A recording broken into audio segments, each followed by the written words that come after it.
All right. Hey, everyone. Welcome to another episode of Together with a Wife Like Me. If you've been around for a while, you know me. I'm Amanda Davison. I'm your host. And every Sunday, we have a guest with us, typically a guest. Sometimes it's just me. And we just share awesome ways for us to transform as wives and to grow in our faith and in our marriages. And really as daughters of the King. And so I'm so excited tonight. You're going to love this conversation. We are diving in to a great conversation with Janice McWilliams. Welcome, Janice. Hi, Amanda. I'm so glad to be here. Excited to get into it. I know, me too. You have a new book, which P.S. we're giving away a copy tonight. So just comment if you want this copy of Restore My Soul, Reimagining Self-Care for a Sustainable Life. Just comment below, say me, and we will get in touch. We'll choose a winner after our conversation and we'll be giving this away. So yay, we're going to be diving into how the Enneagram can help us as married couples. We're going to be talking about self-care, and it's going to be so great. So Janice, before we get into it, why don't you introduce yourself for those of us who are new to who you are? Sure. My name is Janice McWilliams, and I have a couple of different hats that I wear in my life. I am a psychotherapist and work primarily with couples, but also with individuals. I'm a spiritual director. And so I have a mix of people seeing me for counseling and spiritual direction. I also have worked as a speaker, trainer, facilitator, seminar retreat leader in various capacities, but often with InterVarsity Christian Fellowship, which is a campus ministry organization. And so I love to be able to present about topics that are just empower people to live better, relate better, and not to burn out or become completely overwhelmed in their lives or relationships. So these are the things that I'm passionate about. I love taking concepts, distilling them, making them understandable and practical, and talking about how to live them out. So that's me. Yay. Well, I can tell in the way that you just laid out your book, it's clear that you are gifted in that ability to clearly just simply break concepts down so that we can really grasp it and then move forward with them and navigate all that. So good. And so one of the things, like you said, you do is you help couples really navigate and grow together using the Enneagram. Mm-hmm. And I just want to say, for those of you watching, if you are listening like, oh, the Enneagram, they're talking about the Enneagram, I want to say we are linking in the comments, in the show notes, an article by the Gospel Coalition. So please read that and use your discretion, ask Holy Spirit about it. But we have found, which I have my own thoughts. I should actually maybe do a podcast episode on this, but the field of really understanding who God made us to be, right? God has given us these amazing tools to be able to help us understand how he uniquely made us. And so I see it as a beautiful gift that under the lordship of Jesus, we can see these tools as helpful and really be able to grow together. So let's dive into that, because honestly, the Enneagram for myself and my husband has been so helpful. And I still, I still, even yesterday, like almost daily, I remember why he is the way he is. And then it's a beautiful thing. And whereas before I understood who really God made him to be fully, obviously I'm not going to know fully, but more complete because of the Enneagram, it's really honestly like helped so much. I used to be so angry about these things. And now I'm like, oh, that makes total sense why you see that way. So let's just talk about it. Maybe for those of you who are newer to it, you can go wherever you want with this, but I'm excited. Mm-hmm. I got my well, the Enneagram is really very simply a personality typing wisdom tradition that has ancient roots and has become more popular here presently as people have, some people have been in it in a deep way for a long time, but other people have just discovered it and thought, oh, this way of looking at our different motivations, core motivations, and how we automatically relate to the world, and how we do when we're doing well, and how we do when we're not doing well. Um, Yeah. that whole kind of constellation of concepts is what the Enneagram does really well. Now, I think sometimes people have a problem with it because people, just like anything, can become too dependent on it or so identified with it that they identify with their Enneagram type, above as their primary identity. When our primary identity is being children of God and Yes. and followers of Jesus. And so that I'll offer that because I think a lot of people do kind of go overboard, like you can with Yes. anything, and make it an idol. But Yes. what I love about the Enneagram is that it basically it distills all of us into 9 different types that represent 9 different ways of seeing the world, interacting with the world, and kind of our core motivations that drive us. And while it would be easy to use that to trap people into like certain categories, when I think used in the way that I think that it works the best, it's more like a description of tendencies that can Mhm. help sort of pull the judgment we have against other people, sort of pull the plug on judgment and sort of drain it out as you recognize, oh, that person tends to pull back when conflict happens for these different reasons, just like I tend to go forward, when people when or they can see other people do different things than me, but I've got the same kind of while my tendencies to sin or to um, react badly look different than my spouse. We Yeah. both have those. And so, and it's beautiful when people can see, oh, I see what you're doing and I understand why. It's because of that core fear you have. Oh, it's because of that primary orientation you have.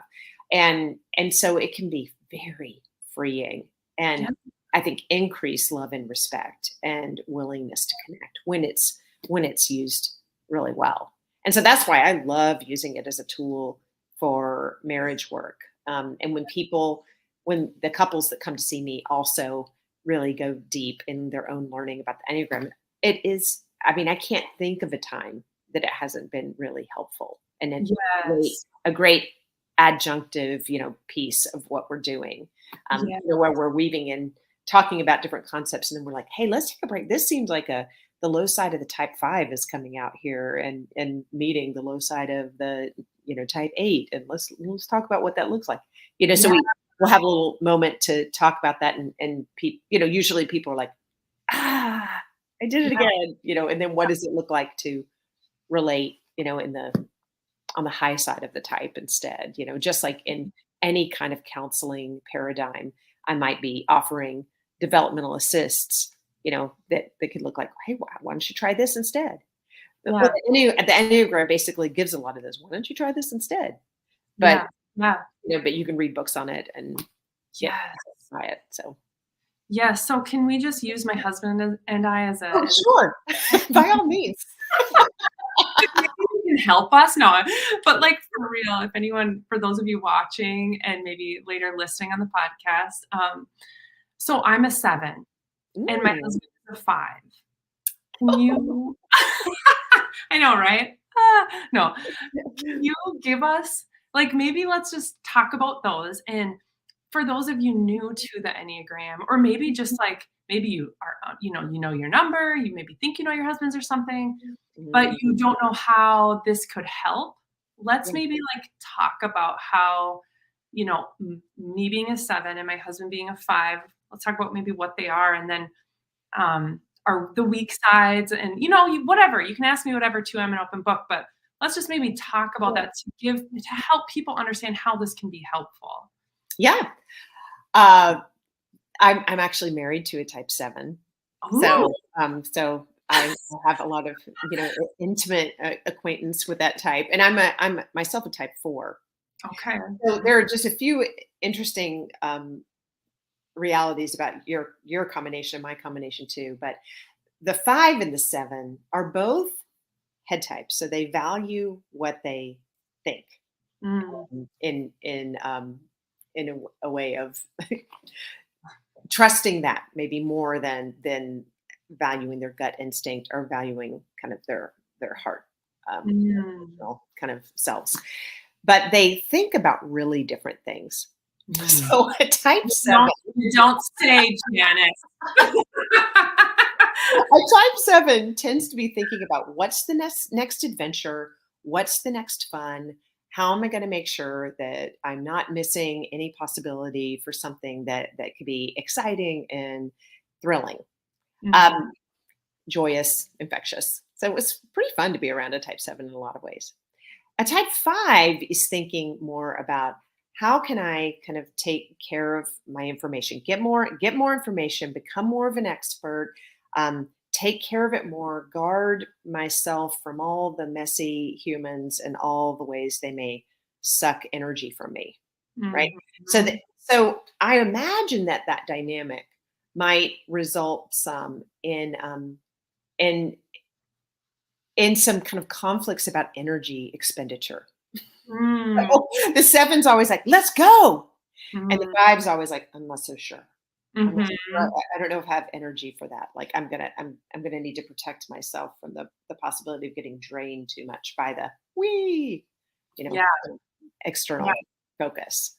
Yes, that's true. That's true. The unique thing about my husband and I is I have an autoimmune, so my energy Oh, is my my counselor says that how does he say it? He's so fun. He said it so right on. He said, "Your body does not match your personality." oh, And I was like, "That's my problem." I was like, because it's true. that's so One of my frustrating. one of my problems, right? But, like, it's Yeah. true. So, the interesting thing is I, like, want to do all the fun things, but I know that my body can't do all the fun things. So, Mm, that isn't our main area where I see for us, which I can imagine if I had the energy, it would be. Um, but yeah. I do think my husband and is this true of a 5 that they tend to see, more of, like, how things can be improved? Uh-huh. And so they tend to see, um, maybe what's not how it can be better, how things Mhm. can be better. Always, things can be Mhm. different. And so that's where I think we see because 'cause I'm just like, "Whatever, like, it's totally fine. I don't see a problem." It's good enough. Right. Seriously, like, Right. "I am not worried about that at all," Yeah. kind of thing, and he's like, "But what if we did it, this way?" I'm like, "Whatever," So that's where I think for us, we tend to see that interplay more with his ways of improvement, and I'm like, "Improve what?" Mhm. Um, That's so funny. anyway, that's been funny, but yeah, so then what about too, like, in our times of stress? I think I had you on, Janice, for me. I'm just realizing, no, kidding. It's for all Mhm. of us. But really in the time of stress, we go toward a different area too, right? I think Yes. if I remember, and I don't know a whole lot, but for a 7, don't we go toward like a perfectionistic, like when we're Mhm. stressed, Mhm. more Yeah. towards a 1? Yeah. So 7s go, they're thinking about all the fun and all the things they could learn about or think about or um and often have kind of like an invitational, like, let's go do the thing. Yeah. And when they're in stress, and sometimes the stress will come when things aren't going the way the 7 wishes, like the people aren't coming along or the adventure isn't taking shape, they can move towards the low side of the 1, which is kind of more insistent and demanding and kind of doubling down on, it's not playful anymore. It's Yeah. like this needs to happen, and there's anxiety behind it and stuff. So it can be really hard to be around a 7 who's in that place, because they're more rigid, less playful, more rigid, less Yes. lighthearted, and more kind of insistent or anxious. Yes, it's so annoying. Ah, Ugh, ugh. hey, look, all of us are probably pretty annoying in our stress type, when Yeah, we right, go into that right. direction of our stress types. Fives go to the type 7 in stress. Um, Oh. but yeah, but the way that can look is that the fives take all that headiness that often has this objective, detached, um, in a sometimes in a good way, sometimes in a bad way, but that detached ability to look and observe and see what can be improved, like you're saying, but like to see everything at once and be able to look at it. When the five is in stress, they that almost tends to kind of go into a denial space or like a fantasy space, like of denying pain and kind of an internal Yes. fantasy that's almost like a the five can tend to want to cloister themselves to conserve Mhm. their energy, and when they're in stress and going even further into that, it's like they cloister even further within Mm, themselves. It's harder mhm. to even make access, connect with them. So there's like a metaphor that one of my five friends gave me was that of being in the in a one of the towers of a castle, and Mm. there's a drawbridge down there, and the five likes to be up in the castle saying, okay, who's out there and like who am I going to let in? I'll let down the drawbridge. I'll let some people in, but then we're going to put it back up. Yeah, Like not too much. yeah. And I think when the five's in stress, they're going to let that drawbridge down less frequently. That's Um, good. and they're not only going to be thinking a lot like they tend to, but thinking even deeper into kind of this core of like unreality and fantasy. So can feel like they sort of get further and further away from you. Yeah, yeah. And Space. and that is why probably in, stress within my husband and I, or like a tension with when it's with us, or even just not with us with work and he brings it home or something, it's like so hard to tap into him. Like, Mhm. like, "Right here, babe," but it's like, that just makes so much sense. Or if we are having an issue or conflict, it's so hard for him to want to go there, and yet I love to talk about it. I'm a wing 8, and so I'm like, I wanna dive in. Let's talk about all the hard things that you're upset about, and I wanna resolve it so we can move Mhm. forward and have more fun, and, Let's be clear about the ultimate motivation there. I wanna resolve this. But, it is hard for him, and now that makes sense. I did not know that. Yeah. Um, anyway, that's good stuff, but Yeah. I hope you watching or listening can see like, "Oh, that that makes sense," and so for each number, there's, like, this core, like, motivation again of Mhm. what really is moving us, like, in toward whatever that is, or why Yeah. we see, like, I don't my house is usually a disaster unless I'm stressed, and then, again, then it's like, "You guys, we need to clean all the things," and then it's not fun, but usually, that's because I'm not motivated by that. I'm not Right. motivated by order. I'm motivated by what might we do that's different today, or how can we bring, like, enthusiasm to something, where my husband is Right. information and whatever, right? So Yep. so Yep. helpful. And then where we each go in stress and what our I don't know, not strengths, but the whatever is of our numbers. It's Mhm. just so beautiful, and Mhm. I Well, love that. you So and you and your husband, like, you have an 8 wing, you said. When yes. fives go to some of the strength and energy and, movement of the 8 in times of security. So you Mm, guys might have a meeting place there, in that type 8 energy, because the fives, when they get out of like research mode, like I've got to learn more, I've got to become more of an expert, I've got to, because they can do that, you can get really stuck in that and never do anything. yeah. But Yeah. just learn more. This is like trying to plan a home edition with a five or something. Yeah. Yeah. I've definitely had to work with some couples who the fives like we can never hire an architect because I haven't researched enough. Yes. I don't know enough yet. Um, Right. but when the five moves towards the 8 in security, it means they're like, okay, I know enough and I'm ready to put it out into the world in some way. And Yes. so in you having that energetic kind of 8 wing too, I imagine you guys meet in that the energy and like we're doing something, we're changing the world, we're Mhm. putting our mark in our communities, worlds, and neighborhoods Yeah. in a way that's probably pretty powerful. That's so true when he does feel good about a decision finally, or Yeah. something that he's doing in his business or whatever. Mhm. Yeah, it's a very exciting because 'cause I'm like, "Sweet, do it, go for it, awesome," and like, boom, and it does feel good. That's so true. That's interesting. I didn't know that about a 5 that they go to an 8, and anyway, this is great.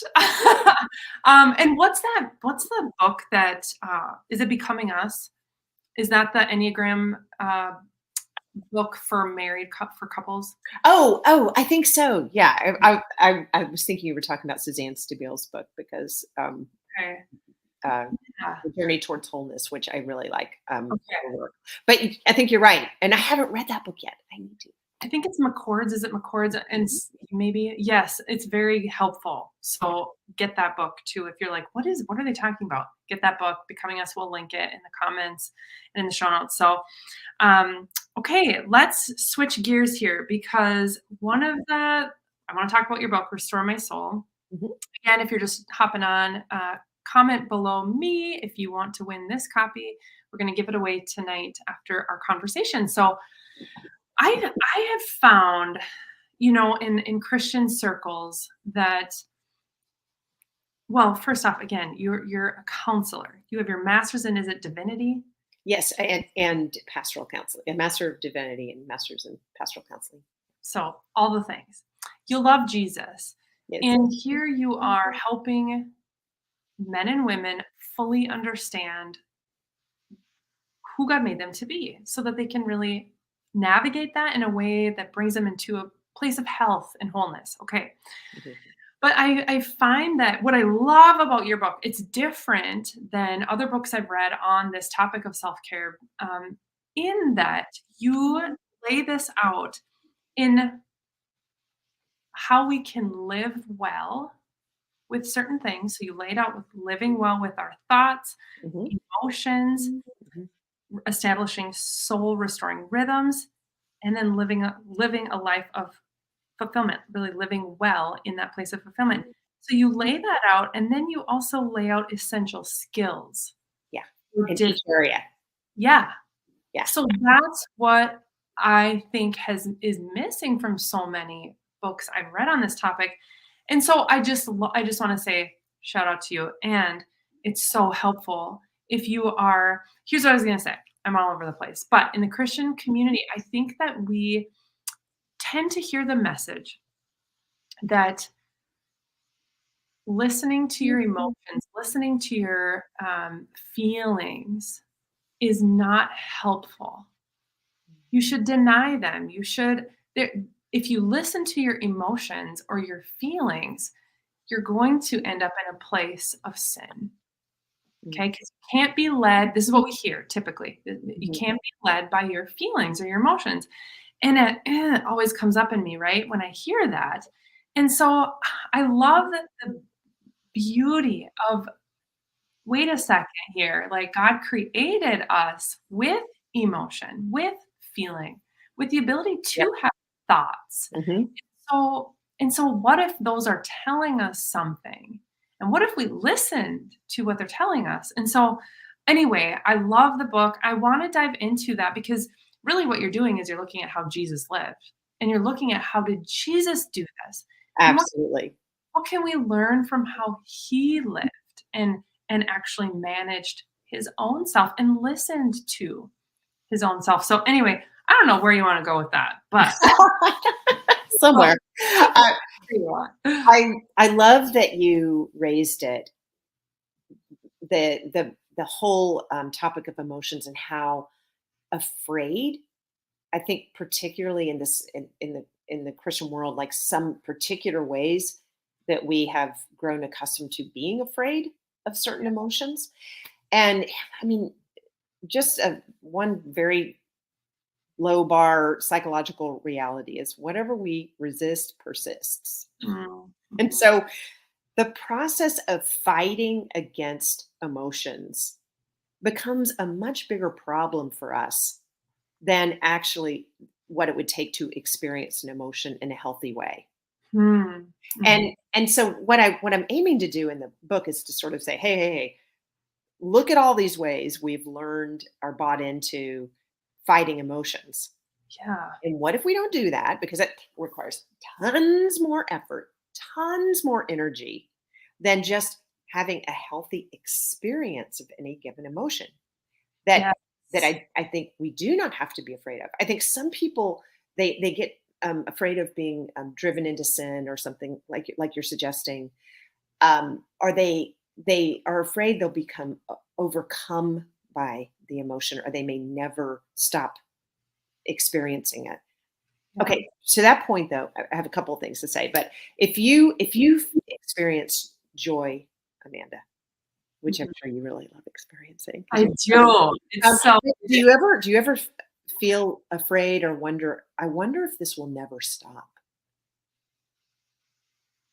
I mean, I would like it to never stop. I don't sit and think about that, no. Right, you know. But sadness, you might have that fear. Mhm. Right. Most of us understand that when we have emotions that we deem to be positive, they have a beginning, a middle, and an end. They have an arc, and Yeah, then we're sort of back at our baseline. You know, it yeah. doesn't. It only takes about a minute to experience an emotion from beginning to end. But Hmm. the process of like trying to tamp down an emotion, like no, we're not going to feel angry. No anger. You know, good Christians don't feel angry. Mm. Angry. Then we end up being driven or bothered or impacted by that emotion for hours potentially, Yeah, because we didn't just allow ourselves to experience it. yeah, And I think what I love about Jesus' life is that we see times when he was angry, when he was sad, when he was distressed at many points. mhm, And we can read like, oh, okay, he had these experiences. And because he was such a healthy person, he was able to experience those emotions in a really healthy, grounded way, so that he was not driven by them unconsciously to actions that led him outside of who and how he wanted to be when he was on earth. He was always aligned with who and how he wanted to be, because he was dealing with his emotions really well. And so yeah, that's what I'm aiming to help do, is to kind of take the fear out of the emotions, and to understand no emotions in of themselves are, there's not morality to them.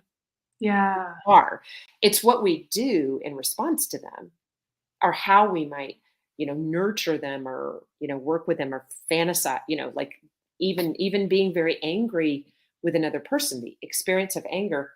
Okay, I would say that's morally neutral. Now, if I go into like a weeks long fantasy about the demise of this person I'm angry with, well, that's a problem. Then in my thoughts, I'm actually sinning against this person. mm, But mhm. the experience of anger with someone, that's just what it's like to be human. Yes, So yeah, and God experiences anger, and we see that in scripture all the time. Like that, so there's nothing wrong with anger.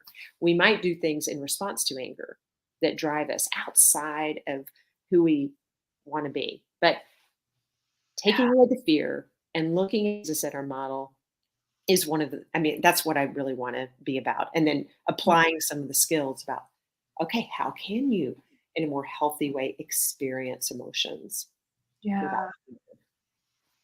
I think what's so different about your message is that I don't hear when we talk about self-care in the Christian community, we don't talk I am not familiar or aware with messages regarding our emotional health, Mhm. um, our emotions, our feelings, our thought life when it comes to self-care. I Yeah. don't think that that is typically what we talk about.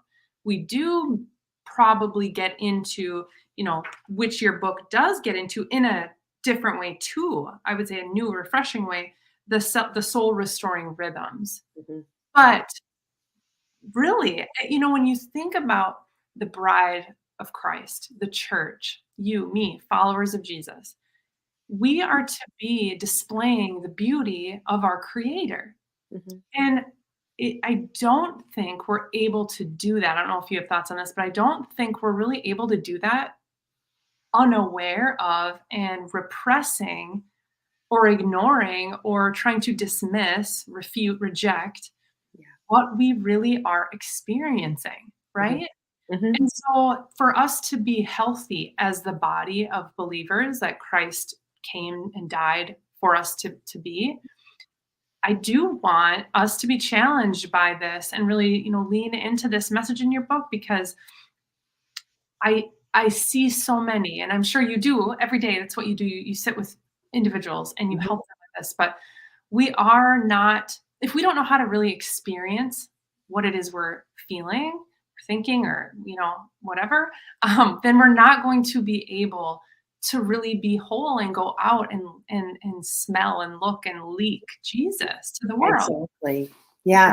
And so much of the impetus behind my writing the book came out of session after session after session with people where whatever they were dealing with, whether it was relationship issues or just um, stuff going on in their families or whatever they were dealing with or processing in therapy, there would come a time in the session where we would kind of pivot to, okay, how are you going to feel better tomorrow? Right. And I realized I was having conversations about how are you dealing with your thoughts? How are you dealing with your emotions? Do your days have kind of an up and down, rhythm to them? Are you doing enough fulfilling things? And so I would have all these conversations because like a lot of people think of self-care as something you do like a spa day.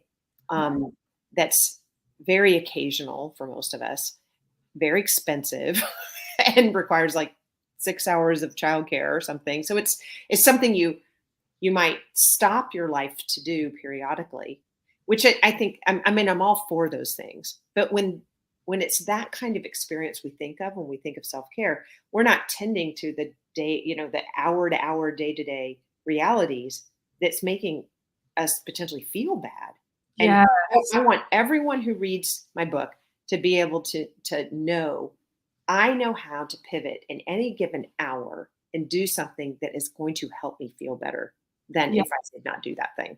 Yes. Whether it's redirecting my attention from thoughts that are really despairing or catastrophic or whatever, or if it's allowing myself to dial into what I'm experiencing emotionally and experience that in a healthy way. Whether that's taking a better break and really letting the sort of pace of your brain shift and acknowledging yourself as a creature with a soul that needs tending, or it's whether it's figuring out like, oh, my life is becoming kind of thin and anemic because I'm not doing things that bring me fulfillment.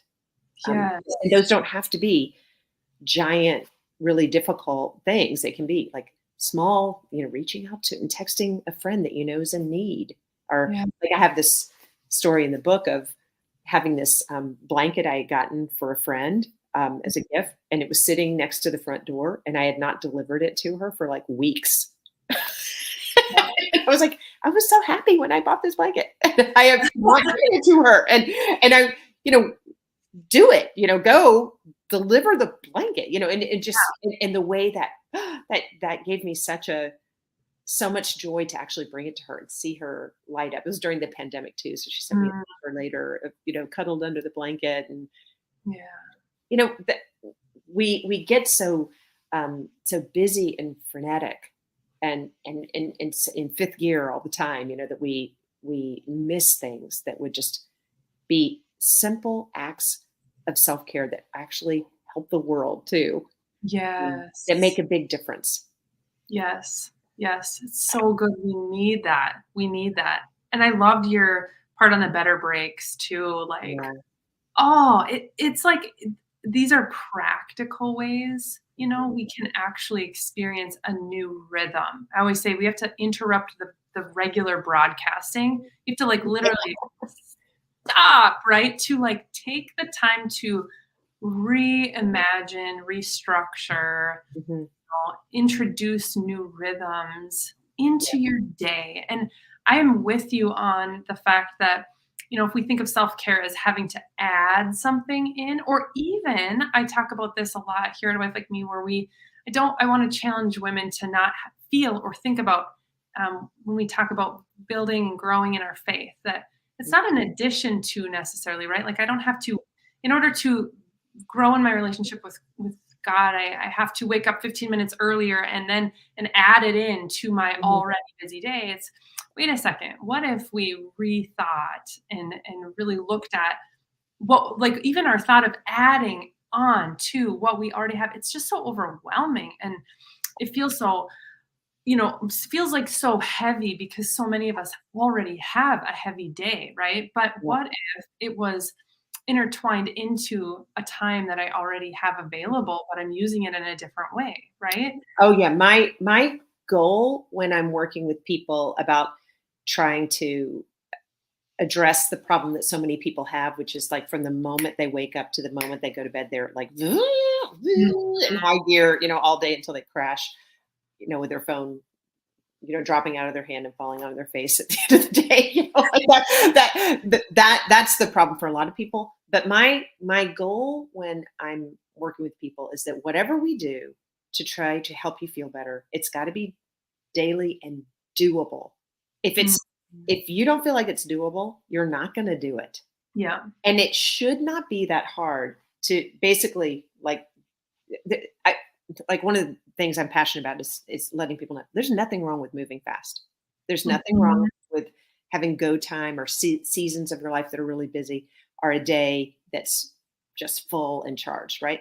The problem is that when that is unrelenting, when you never have slow, Yeah. only have fast. We know that to be very difficult for the human body to sustain. It's not good for us. It's too much stress hormone. Yeah. So when I'm working with someone to say, okay, it's got to be daily and doable. What are you going to do it? And we're talking about better breaks. It might be like my, client or Angelina, let's call her. She's like, she's taking a break in the middle of her day. But what does she do when she takes a break? She's on her phone. She's on her phone. Right? So no, she gets on her phone, and the phone, typically for most of us, it introduces just more stress hormone into us because we're seeing a headline, or we're seeing an email, or we're seeing a notification, or we're seeing something that makes us feel envy or jealousy or something. So there's more stress hormone. It's not a great break. So in a plan for someone like Angelina, we might say, okay, take the exact same amount of time you would take on your phone, but let's like put the phone aside, and how about you look out the window for 60 seconds? Like I remember even for myself at the beginning of the pandemic when all the therapy sessions were going online.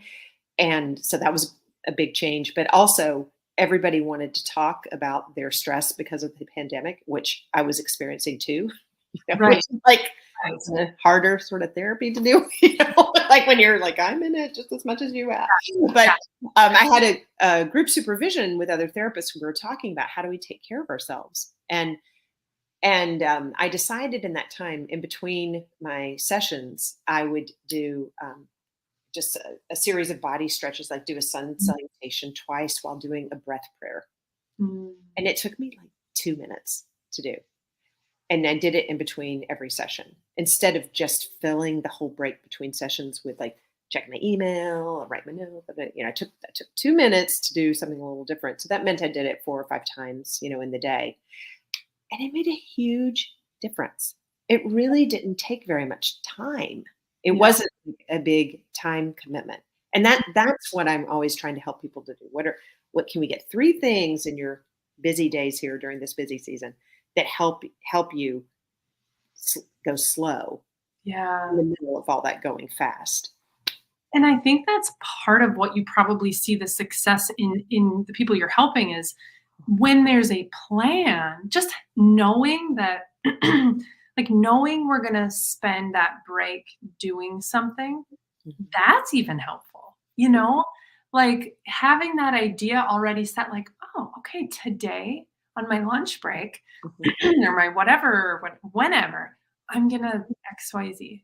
Yeah. And I mean, that's yeah, one person I was working with, she had a big walk across campus from one class to another where she didn't have really any friends that did that particular route with her, but she would just brood, like she would berate herself for her lack of participation or saying, good. maybe I said something stupid. You say the whole walk from class A to class B was just like, and the change we made was that she listened to really encouraging music on that Mm, walk. You know, yeah. so it didn't take any more time, but Yep. it completely changed.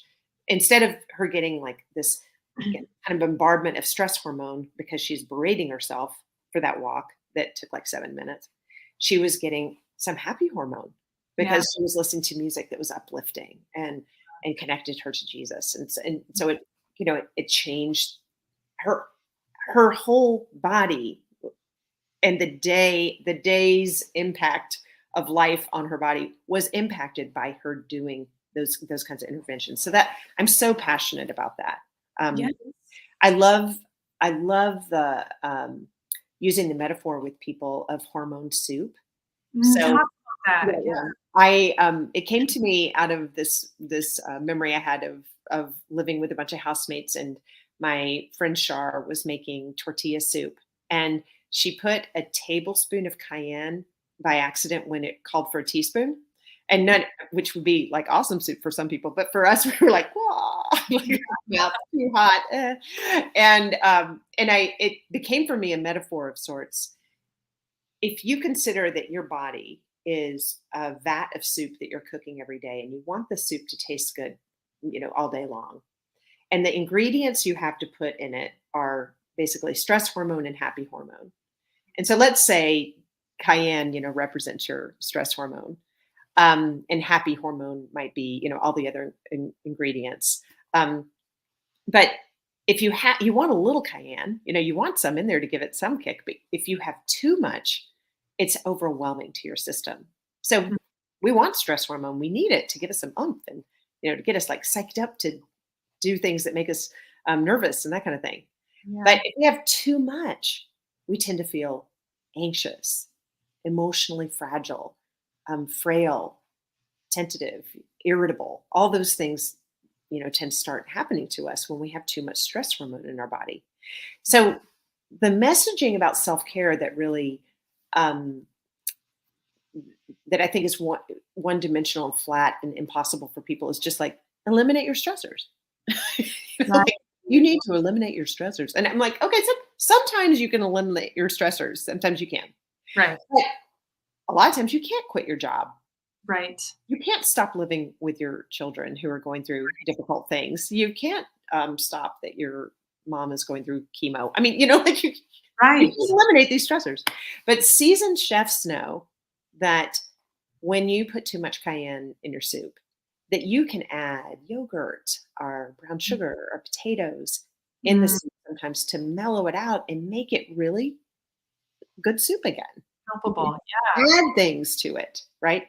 And that's where I think there's so many things that I feel like Jesus is just waiting there for us to just Mm, to bless us and to give us like the happy hormone right there, like come on, have a little minute with me, yeah. you know, Yeah. do read a psalm and see Mm, what happens inside, yeah. reach out to a friend and see how you feel, that these in the brown sugar and potatoes basically, and getting those into the hormone soup mix. That's what I want people to be able to do better, and what I hope people will understand to be, oh, my self-care doesn't just mean like the thing I might plan for, this weekend or next month, but it also means like today, how do I make sure the soup tastes pretty good? Yeah. Yeah. And that's what I love because many of us can't wait, right?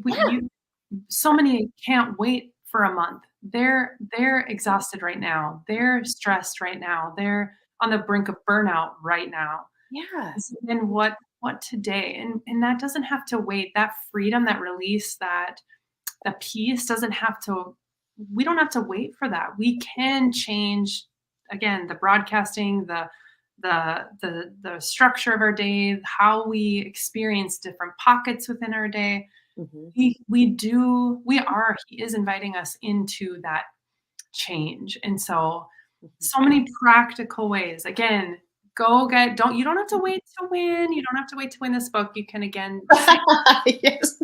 you can say me, and we're going to give one copy away, but go get this book, Restore My Soul, Reimagining Self-Care for a Sustainable Life, Janice McWilliams. So go get it. Go get it for your people too. Yeah. I'm going to challenge, if you own a business, if you have like people that you could gift this to in your sphere, go do that. Start Yes. a Bible study on it. Mhm. It's that important. It's that important. Yeah. I think it lends itself really well to, a seminar or small group. I have like a small group guide. You could reach out to me about that. But I do think that talking about the book with friends helps deepen the concepts really. And there are 23 precise, like distinct skills in it. So it's the kind of book you can come back to and Yeah. spot check yourself, like, I'm really my I am really stuck in a lot of rumination and despairing thoughts lately. Like, and then you can go back to the essential skills on that stuff and try to Yes. address it. So I hope people will do that. I do too. I am with you. So don't wait. And what I also, I'm just gonna, and again, I know I'm like gushing over it, but here's the reality. So much of what we read and take in content wise, we don't apply, right? We'll read it and we'll become what I call spiritually fat, right? We have all this knowledge and Mhm. information, but we actually aren't moving in it. We're not applying it and working it in and walking in it. So what I, Amanda, yes. yeah, I mean, okay, I'm a trainer at heart, yeah. and I think I'm not gonna get the quote right, but was really struck by something I believe is Dallas Willard said: "Information does not transform; Mm, experience transforms." And yes. so if we are not finding ways to experience biblical truths, Yeah, skills that renew us, just knowing about them is not going to transform us. It's yes. that's where those essential skills chapters came from for me. Is like it's got to be a lived experience for Yes. any of this to take any kind of real root to Yeah. change who we are. And Yes. I don't want people to disqualify themselves or check out of things they're called to, and Yeah. missional kingdom living Mm, because they feel overwhelmed and exhausted. yes. And I know Jesus doesn't want that. Right. Jesus doesn't call you to things so that you'll burn out. That is not what he wants. So how can we figure this out better than we are? Yes. So Yes. Yes. Yes. Janice, thank you. Thank you for being with us. P.S. First, Janice is going to pray for you before we mm, end, but you have a free resource. yeah, Where yeah. can women find that? And we'll link it below as well. Okay. Okay. Yes, go to hormonesoupresource.com where I have like a 50 self-care ideas that take 5 minutes or less to do. And there's like space for you to do your own kind of work on that. And pick 2 or 3 to start doing just to be the sugar and potatoes that you're putting into your own hormone soup to Yeah. feel a bit better. It make small interventions make a big difference. Yes, so good, so good. Mhm. And P.S., Janice also speaks. She loves to come and do trainings, workshops, you name it. So janicemcwilliams.com. We will also link her in the comments below. Hit Excellent. her up. She'd love to come and speak with your people and be with Yeah. you and all the things. So thank you so much. Janice, would you mind praying I for would love to. I would love to. Lord, thank you for this conversation and for each listener here. I pray that there would be something that is remembered that is particularly for them, and that you would take that whether it's a skill or just a concept or an idea, and you would help it to go deep into the hearts and lives of every single person listening for the sake of their wholeness and well-being, so that they are empowered to live into the things you're calling them to. Jesus, I thank you that you do not want any one of these listeners or viewers now to be burned out or to be exhausted or to be overwhelmed. And so would you continue the work in each of them of drawing them into completion of the people that you are creating them, you have created them to be, moving and living in the spaces that you've brought them to. I trust you with each of their lives. In Jesus' name, amen. Amen. Amen. Thank you so much, Janice. Thank you for being with us, everyone. You're a gift. And again, Restore My Soul, go get it. We appreciate you spending time with us. Absolutely. I was so honored to be here. Thank you, Amanda. Thank you. Bye, everyone.